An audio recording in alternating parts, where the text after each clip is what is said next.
La imagen es clara.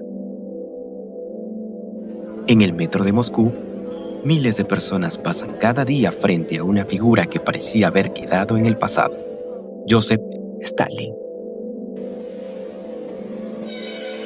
En 2025, se instaló una estatua suya en la estación Taganskaya. La escena no es casual. Stalin aparece rodeado de ciudadanos que lo observan con admiración, integrado en el flujo cotidiano de la ciudad, y con ello se reabre una discusión que nunca terminó. Para algunos, el monumento reivindica al líder que impulsó la industrialización de la Unión Soviética y dirigió la victoria frente al nazismo en la Segunda Guerra Mundial. Para otros, representa uno de los periodos más violentos del siglo XX. Más de 700.000 ejecuciones durante las purgas y millones de personas enviadas al Gulag. Entonces, la pregunta no es solo qué representa esta estatua. La pregunta es por qué vuelve. ¿Estamos ante un ejercicio de memoria histórica o frente a una forma contemporánea de propaganda? Pero esta imagen no empieza aquí. Para entenderla, hay que retroceder. A lo largo del siglo XX, tanto en el sistema soviético como en la Alemania nazi, el arte y la cultura no fueron espacios de expresión libre, fueron instrumentos de poder, herramientas diseñadas para educar, persuadir y sobre todo moldear la forma en que una sociedad percibe la realidad. El arte no era neutral, no solo representaba el mundo, lo organizaba. En estos regímenes, el espacio público se convirtió en un escenario ideológico. Las imágenes, los monumentos, la arquitectura y la estética cotidiana no eran decorativos. Eran mecanismos de construcción de sentido. Formaban parte de una estrategia más amplia para hacer visible el poder y volverlo comprensible, incluso aceptable. este proceso alcanza su punto más alto durante el gobierno de Stalin. El autor Abraham Terz, del libro ¿Qué es el realismo socialista?, menciona que en 1932 el Estado soviético reorganizó todas las instituciones artísticas y terminaron bajo el control directo del Partido Comunista. A partir de ese momento, producir arte ya no es un acto autónomo, sino una actividad supervisada, dirigida y alineada con objetivos políticos. Se impone un estilo único, el realismo socialista. La vanguardia desaparece. La diversidad se elimina. Ante ello, el arte debe cumplir una función clara: exaltar el proyecto comunista. Las imágenes muestran trabajadores fuertes, optimistas y comprometidos con un futuro en el que todo apunta hacia una narrativa de progreso inevitable. Pero hay algo más. El arte no solo representa al sistema en esta ocasión, también construye al líder.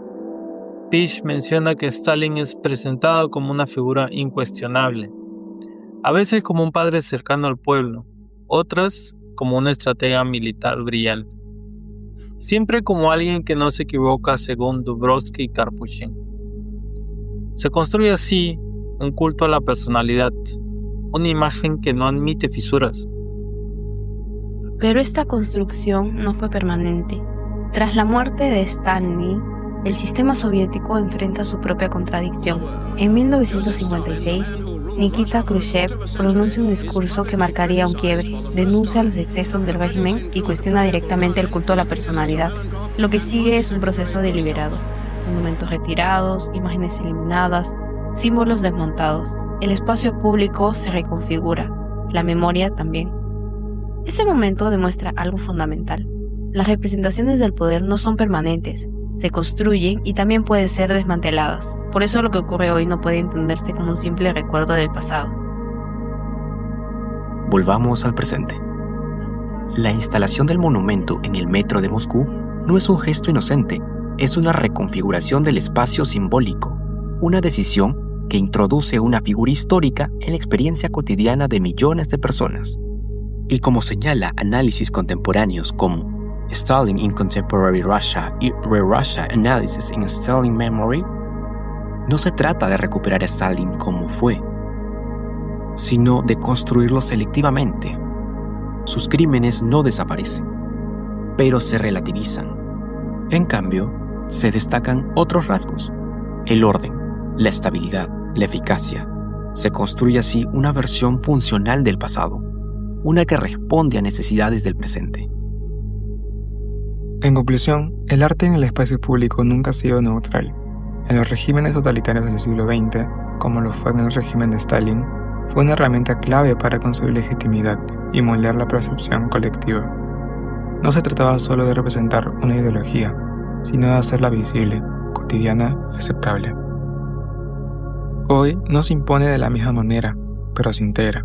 El monumento no obliga, pero orienta. No impone una verdad, pero la sugiere. Selecciona, ordena, legitima. Construye una versión del pasado que, poco a poco, se vuelve normal, y ahí es donde surge la tensión más profunda. ¿Qué implica que mecanismos propios de los regímenes totalitarios aparezcan hoy, no como imposición abierta, sino integrados en la vida cotidiana? ¿Se utiliza la gloria de ayer para legitimar el control de hoy? Estas preguntas se dan porque cuando el arte deja de representar y empieza a construir activamente una versión del pasado, no solo reescribe la historia, empieza a transformar, de manera silenciosa pero profunda, los criterios con los que una sociedad reconoce, justifica y finalmente acepta el poder.